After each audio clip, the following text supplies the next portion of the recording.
अब मैं ये जानता हूँ कि तुम में से बहुत सारे ऐसे लोग हैं जिन्होंने एनीमेज और मूवीज़ से डार्क साइकोलॉजी और साइकोलॉजी के बारे में जाना है। और मैं ये भी जानता हूँ कि आप में से कई ऐसे लोग होंगे जो मेरी वीडियोस को देखकर डार्क साइकोलॉजी की टेक्निक्स सीखते होंगे। बट कैसा होगा अगर मैं आपको ये कहूँ कि डार्क साइकोलॉजी की टेक्निक्स को सीख कर आप मैनिपुलेशन को सिर्फ एवरेज लेवल तक सीख सकते हो। बट कैसा होगा अगर मैं आपको ये कहूँ कि आप डार्क साइकोलॉजी को कभी हाई लेवल तक सीख ही नहीं सकते।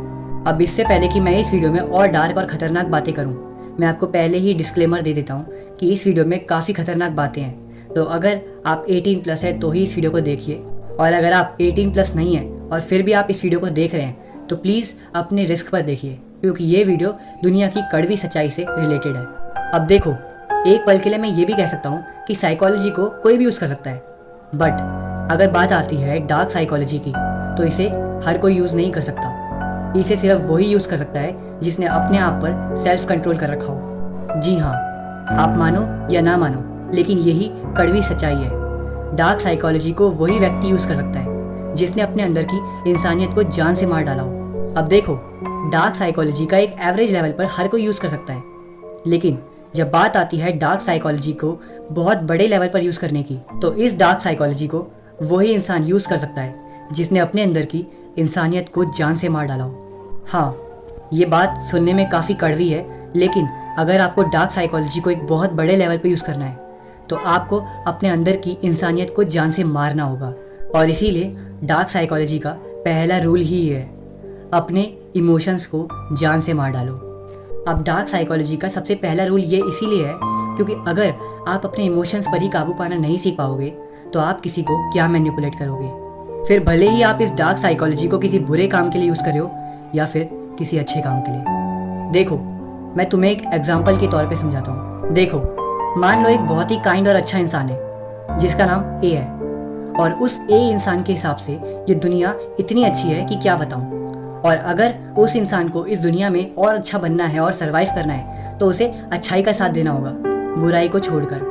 अब अगर हम इस चीज़ को रिलीजन्स के हिसाब से देखें तो ये चीज़ बहुत सही है। इस ए पर्सन की थिंकिंग बहुत अच्छी है, हमें हमेशा अच्छाई का साथ देना चाहिए, बुराई को छोड़कर। बट अगर हम इसे थोड़े अलग एंगल से देखें तो फैक्टर कुछ और निकलता है। देखो, अच्छाई का साथ देना तो बहुत सही है, लेकिन कई बारी सिचुएशंस ऐसी होती हैं कि हमें ना चाहते हुए भी बुराई का साथ देना पड़ता है, और ये करना पड़ेगा बिकॉज आज का समय कलयुग का समय है। लेकिन पता है एक अच्छा मैनिपुलेटर कौन है? जो अपने इस मैनिपुलेशन का सही समय पर सही जगह पर यूज़ करता है, लोगों की भलाई के लिए, ना कि अपनी भलाई के लिए। हाँ, आप अपनी भलाई के लिए भी यूज़ कर सकते हो अगर कोई आपको मैनिपुलेट करना चाह रहा है तो। अगर कोई आपको मैनिपुलेट करना चाह रहा है तो इससे पहले कि सामने वाला आपको मैनिपुलेट करे, आप ही उसको मैनिपुलेट कर दो। अब मान लो कि एक इंसान है जिसका नाम बी है, और उस इंसान की थिंकिंग पर्सन ए से बिल्कुल अलग है। वो इस दुनिया को बहुत ही बुरी नज़र से देखता है। उस पर्सन बी ने अपनी लाइफ में इतनी सारी प्रॉब्लम्स को झेला है कि वो समझ चुका है कि दुनिया वाइट के साथ साथ ब्लैक भी है। और उस पर्सन बी ने अपनी लाइफ में इतने दुख और दर्द को झेला है कि वो समझ चुका है कि अगर उसे इस दुनिया में सरवाइव करना है तो उसे आज के टाइम पर बुराई को भी अपने साथ लेकर चलना होगा। अब सपोज करो एक बहुत बड़ा मैनिपुलेटर आता है और पर्सन ए और पर्सन बी दोनों को मैनिपुलेट करता है, और इन दोनों को ब्लैकमेल करके ये बोलता है कि अगर इन दोनों ने उस पर्सन की बात नहीं मानी, उस मैनिपुलेटर की बात नहीं मानी, तो वो मैनिपुलेटर इन दोनों की उस सीक्रेट बात को सबके सामने रिवील कर देगा, जिससे कि इनकी जान भी जा सकती है।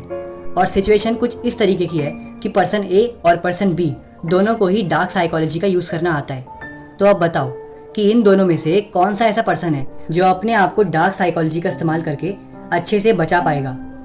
ऑफ कोर्स पर्सन बी, क्योंकि उस पर्सन बी को पता है कि ये दुनिया वाइट होने के साथ साथ ब्लैक भी है।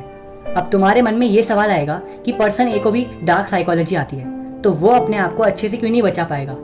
देखो, पर्सन ए अपने आप को इसीलिए अच्छे से नहीं बचा पाएगा क्योंकि जब भी वो डार्क साइकोलॉजी का इस्तेमाल करने जाएगा तो उसके मन में उसके इमोशंस उसे कहीं ना कहीं ये फील कराएंगे कि वो इस डार्क साइकोलॉजी का कुछ गलत इस्तेमाल कर रहा है। देखो, वो पर्सन ए अच्छाई का साथ देने के चक्कर में अपने पैर पर ही कुल्हाड़ी मार देगा, और ये बात तो कॉमन है ही। जिसके मन में इमोशंस है, जिसके मन में आज भी कुछ ना कुछ फीलिंग्स हैं, वो कभी भी डार्क साइकोलॉजी का एक हाई लेवल तक यूज़ नहीं कर सकता। इसलिए तुम में से बहुत से ऐसे लोग हैं ना जो ये कहते हैं कि हमने इस डार्क साइकोलॉजी टैक्टिक्स को यूज़ किया था लेकिन ये काम नहीं करा। तो समझ जाओ तुमने उस टेक्निक को यूज़ करने में ही कहीं ना कहीं गलती करी है। और समझ जाओ कि आज भी शायद तुम्हारे अंदर कहीं ना कहीं इमोशंस हैं, और ये भी हो सकता है कि इन अच्छे इमोशंस की वजह से ही तुम आज डार्क साइकोलॉजी का अच्छे से हाई लेवल तक यूज़ नहीं कर पाए। अब देखो, अगर तुम्हारे मन में डार्क साइकोलॉजी को लेकर कोई भी डाउट है तो तुम मुझे कमेंट कर सकते हो सकता है मैं तुम्हारे कमेंट का रिप्लाई दे दूँ। अब अगर तुम्हें इस डार्क वर्ल्ड में सर्वाइव करना सीखना है और तुम्हें एक अच्छा मैनिपुलेटर बनना है तो बस मेरे इस चैनल को सब्सक्राइब कर लो, क्योंकि इस चैनल पर सेल्फ इम्प्रूवमेंट्स और डार्क साइकोलॉजी से रिलेटेड कई वीडियोस आती हैं। बाकी अगर तुम्हें ये वीडियो पसंद आई है तो इस वीडियो को एक लाइक ज़रूर करना और अपनी जान पहचान में उस पर्सन को ये वीडियो ज़रूर शेयर करना जो इस दुनिया को सिर्फ अच्छाई की नज़र से देखता है। बाकी तुम्हें मिलता हूँ किसी और नेक्स्ट वीडियो में, तब तक के लिए